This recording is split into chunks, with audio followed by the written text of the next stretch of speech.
We're going to talk about the biggest myths about the e-meter. E-meter is very important in Scientology, something that is indispensable in auditing, although you can audit without one. But there's some myths. Let's be kind and call them myths. There's outright, if we were not so kind, we'd call them outright lies that are spread out there about the e-meter.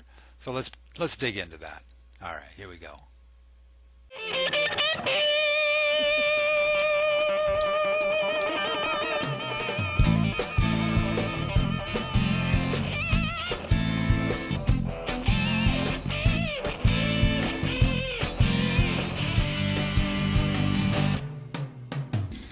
Once upon a time, in 1951, at 910 North Yale, Wichita, Kansas, an instrument was laid down on my desk. It was a funny-looking instrument. It was black, and it had a dial, and it had it had a kind of a needle on it, and it had some knobs on the front of it.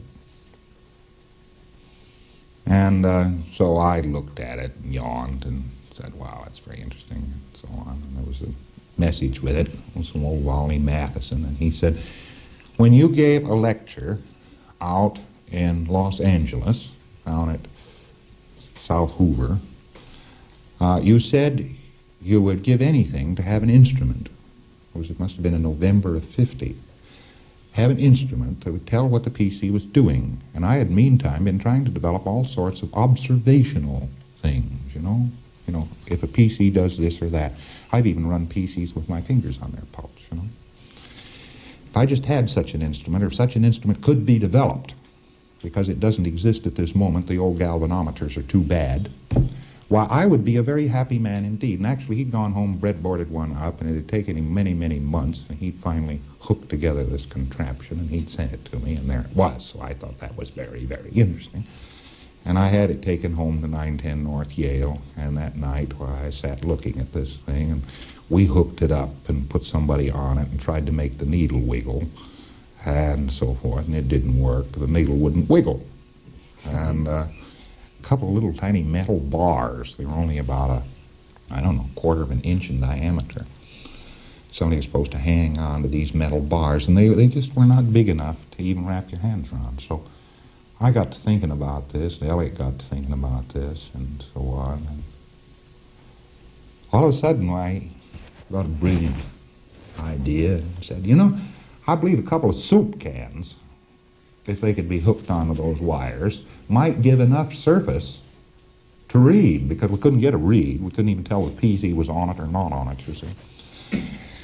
And so Jim went out in the kitchen, and he took the labels off a couple of soup cans, and he came back in, and he screwed a couple of clips onto the leads, and he put these soup cans on the thing, and then we could squeeze them, and by George, a PC would read, and the thing wouldn't be flickering all over the place, and you could read something was going on. So we knew something was going on, and that was what we knew about it. Well, I thought you people would find that little excerpt interesting, especially those that have been around and used a meter and been around for a while, a little more familiar with it. It goes back to the early days, and Ellery's talking about when Volney Matheson first sent him his first e-meter, and before that, a year before that, apparently, he had mentioned the idea to Volney, or Volney heard him say it at a talk, and it went out and developed the instrument. And the genius of LRH was sort of postulating that such an instrument could be developed, or it would be ideal, because in the early days, what they had to do, if they wanted to measure somebody's response, if they were getting benefit, they had to watch their pupils if they dilated, or if their skin tone changed, or they sometimes even put their, LRH mentions there, they put their fingers on the guy's pulse and notice a quickening and so forth. So all of that was to try to monitor what's going on with the person being audited or counseled. And the idea of an e-meter was very exciting, and LRH, the genius of LRH was not only that he postulated that one could be built, but he understood right from the get-go the how technology could be put into play to help in this new science of Dianetics. So let's debunk a couple of things about this e-meter. First of all, the first biggest myth is probably that it's a lie detector. Now, a lie detector is something that was developed in the 20th century, and it was based on the idea that if you hook somebody up and you monitor uh, their skin conductivity, their blood pressure, their pulse, their respiration, all these things could be monitored, and then if you word some questions cleverly, you could determine whether the person was being truthful or not. And it's probably has some accuracy and validity, although it's not results of a lie detector are not admissible in court. But nevertheless, police like to use them because people get nervous when they're under under that kind of questioning. But the idea then that because there's this e-meter that you're holding on to two electrodes, two tin cans, as LRH talked about in there, that there must be a lie detector. Well, it's not. The whole difference is that, and that's the second myth, is that the e-meter works on skin conductivity. The sweaty palms, the squeezing of the cans, and all these things affect the meter. And people can't look beyond the genius or understand what they're dealing with here. But let's go for a couple of definitions.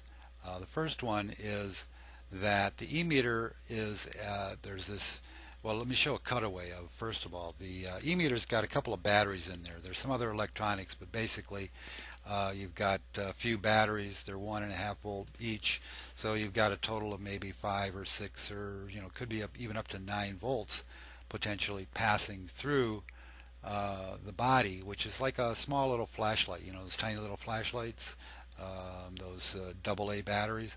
So the flow or the trickle of electricity is minute, but what it's doing is it's a constant, and the electricity records on the dial of the meter the relative density of the body.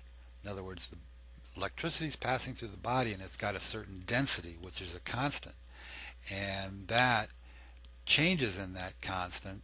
So the changes, like in the PC's facsimiles, and I'm going to define that in a second, will affect the response of the meter. Now, facsimiles, let's just take that real quick. It's an energy picture made by the fate. In other words, made by you. It's an energy picture that is made by you or the body's machinery, it says here in this early definition, of the physical universe, the environment. It's like a photograph, and it's made up of mental energy. It means a copy of the physical universe. So you're making copies all the time. I can tell you I can have you pull up a copy right now. I'm going to say, don't think of a banana. Well, I know you just got a picture of a banana, and that's a copy that you've made at some point. You probably got many. Who knows? You may have thousands of pictures of bananas to choose from.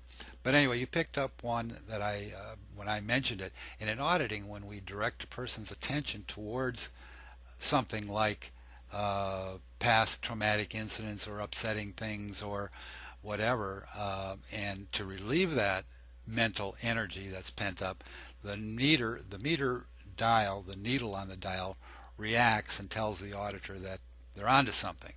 Sort of like, it's a pointer. It lets you know that there's some action. There's some action there, some charge. We call it charge. That mental energy has charge.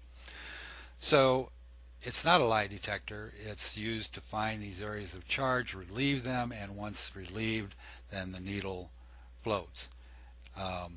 So those are the two biggest myths that I wanted to dispel or debunk or take a stab at least. So hopefully you'll post your comments below, and don't forget to subscribe to this channel. We'll be doing other other videos about the e-meter. I'll go through everything on here, all these dials, what they mean. By the way, if you haven't seen one of the other videos, I'm hooked up to the meter. I'm holding the two electrodes in one hand. That's a technique that we use when we're solo auditing or auditing ourselves, rather than holding one of those electrodes in each hand. You can hold two in one hand. That way I have a hand free to be able to adjust the dial and write down things on the, make notes as the session goes on. But basically I'm hooked up to the meter here. This is live, although I'm not auditing. There's no auditing questions. We're not going after getting charged off of the case, as we say. But I hope that helps. The two biggest lies, that it's a lie detector and or that it is a skin conductor, should be debunked, and then we can move forward to understand better what it actually is doing and understand how this thing works and do some demonstration, show you how auditing works. So subscribe and comment, and thank you very much. We'll see you soon.